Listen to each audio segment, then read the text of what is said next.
गुरुदेव, मेरी पत्नी गर्भवती है। वो यहाँ आने में असमर्थ थी, अतः उनका प्रश्न था कि गुरुदेव ने कहा है कि ऐसे समय में नित्य भागवत जी का पाठ करना चाहिए। मैं करती हूँ, परंतु उसमें कुछ समझ में आता है, कुछ प्रसंग समझ में नहीं आता, तो फिर मन नहीं लगता। ऐसी स्थिति में मुझे क्या नहीं, लगने से कोई मतलब नहीं है। आपको केवल भगवत चर्चा करनी है।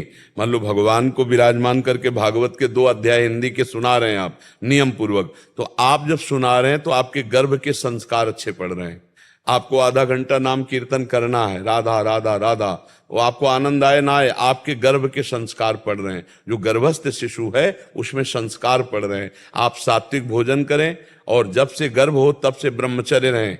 जब तक संतान न हो जाए तब तक ये सहवास न करें। ये जो मूर्खता की जाती है ना, ये संतान के ऊपर बहुत बड़ा हानिकारक दोष है। उसके अंग प्रत्यंगों को कमजोर करना, उसकी बौद्धिक शक्ति को कमजोर करना, उसके अंदर कामादि विकारों का भारी सृजन करना। जब गर्भस्थ शिशु होता है फिर माता पिता सहवास करते हैं, ये बहुत हानिकारक होता है। इसलिए ब्रह्मचर्य का पालन करें जब तक संतान उत्पत्ति ना हो जाए, बहुत सावधानी से। और नाम कीर्तन, भगवत चर्चा, सात्विक आहार, तो जो पुत्र या पुत्री होगी वो बहुत अच्छे संस्कार वाली होगी, वो राष्ट्र भक्त होगी, वो भगवान की भक्त होगी, समाज का मंगल करने वाली होगी। तो मन लगे न लगे उससे कोई मतलब नहीं। दवा खाते हैं ना, तो मन लगे न लगे उसमें कोई स्वाद से मतलब थोड़ी होता है। हमें दवा खा ली है, ऐसे ही हमें दवा मानकर भगवत चर्चा करनी, भागवत की कथा करनी, भगवान नाम कीर्तन करना है, भगवान नाम जप करना है। आगे धीरे धीरे स्वाद आने लगता है। प्रारंभ में तो मन बिल्कुल नहीं लगता है, तो आप करिएगा, उस गर्भस्थ शिशु पर उसका प्रभाव पड़ेगा।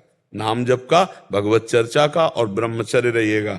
जब तक संतान प्रकट न हो जाए तब तक फिर सहवास नहीं करना चाहिए। जिस दिन से पता चल जाए कि कोई जीव आ गया गर्भ में, तो उस दिन से ब्रह्मचर्य रखना चाहिए। ये कुछ नियम संयम रखे जाएं तो संतान बहुत उत्तम प्रकृति वाली हो। लेकिन माता पिता अपनी वासना से इतने पीड़ित होते हैं कि उनको संतान की कोई फिक्र नहीं होती। जो मनाया सो खा लिया, जैसे मनाया वैसे आचरण कर रहे हैं, जो मनाया देख लिया सुन लिया, वैसे ही बच्चे पैदा होते हैं।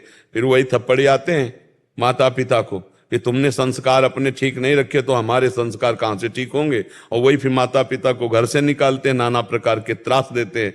नहीं तो सात्विक जीवन जिया जाए तो बहुत सुंदर संतान होंगी, जो आपको भगवान के समान मानकर पूजेंगी। माता पिता को भगवत मातृ देवो भव, पितृ देवो भव।